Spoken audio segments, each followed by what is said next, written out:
Hello. This is Janelle Scott, and this is day 14 from me in recovery mode from my anterior cervical discectomy infusion surgery, ACDF. I had the C4 through C6 done in my neck, and so they did a cut here. Let me show you how it's healing. Let me get the brace off. You see that? That's what it looks like right now. So it's still healing, not quite all the way there. Um, I can tell you, I'm feeling a lot better. It could be the pain medicine. I am still on a schedule. I write down, every 6 to 8 hours when I take my medicine when I'm supposed to take the next dose, and I ensure that I'm doing that. Sometimes, like if I'm asleep and I miss a dose, then I start feeling a little pain. And excuse it if the lighting going in and out. It's nighttime, and my daughter is in here asleep with me, so I'm doing this video at night.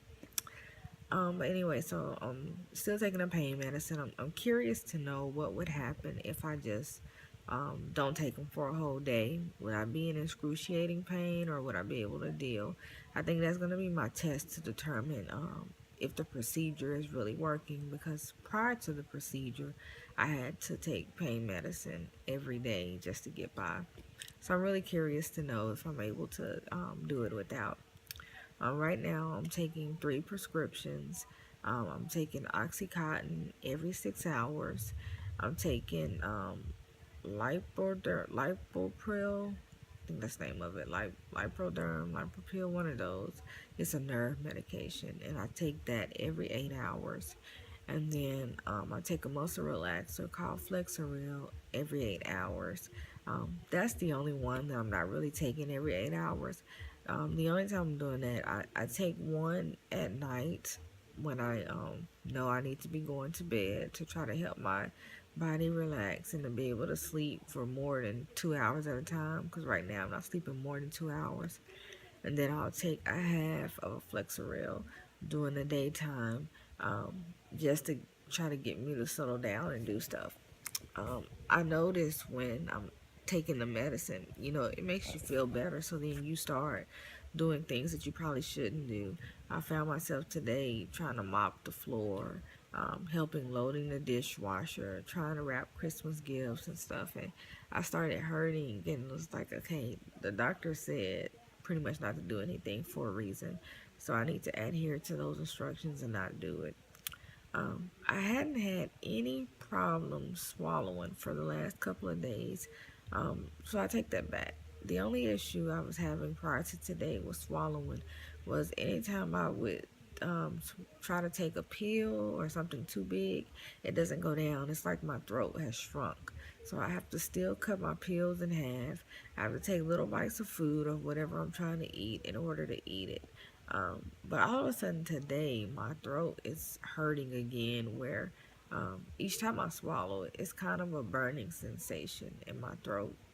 And it's kind of throbbing. And my only thought is that possibly that's because I maybe did too much today.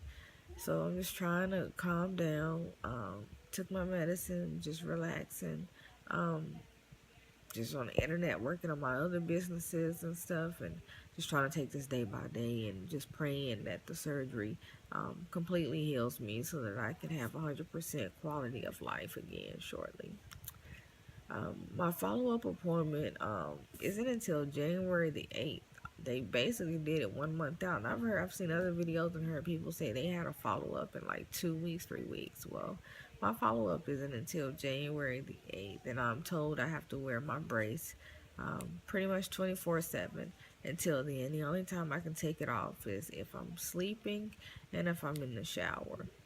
Um, whenever I take it off, I feel very weird. My head feels like a bowling ball, and I'm be scared to move. So in the shower, I'm still.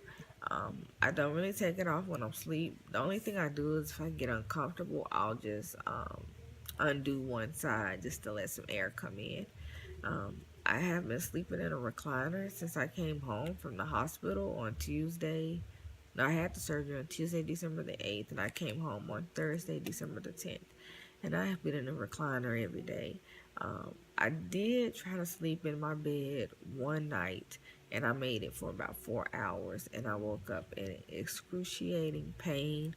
My shoulders was hurting, my legs was kind of numb, and my throat was hurting, and I had to come get in the recliner.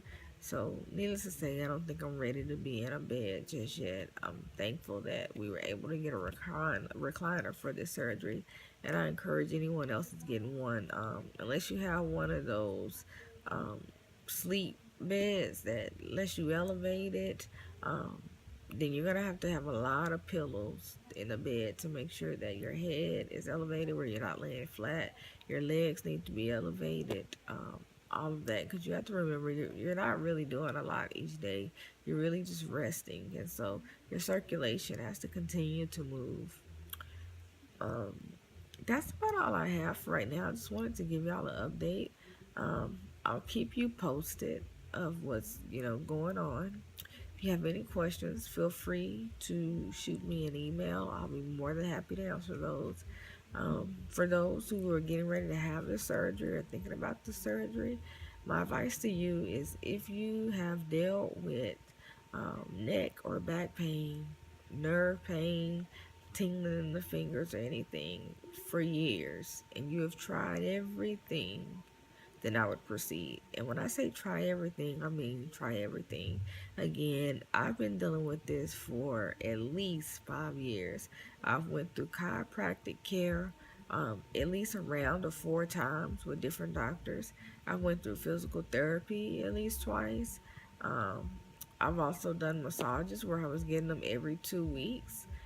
I've also done injection shots in my back.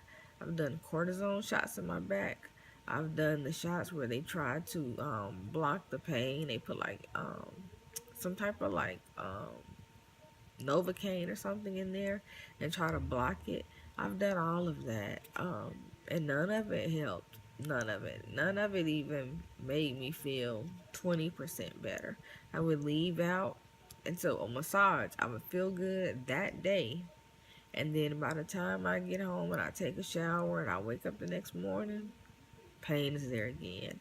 So I was just at my wit's end with, dealing with this. Don't want to continue to take pain medicine for the rest of my life. So if you're in a situation such as the one that I just described, then by all means go for the surgery. Do whatever you can to get your quality of life, because it sucks when you can't do everything that your peers or your spouse or your kids are doing, especially if you're at a young age. If you haven't tried everything, then don't do this. Make sure you've exhausted all efforts first. Again, good luck to anyone that's getting this. Blessings with everyone, and Merry Christmas.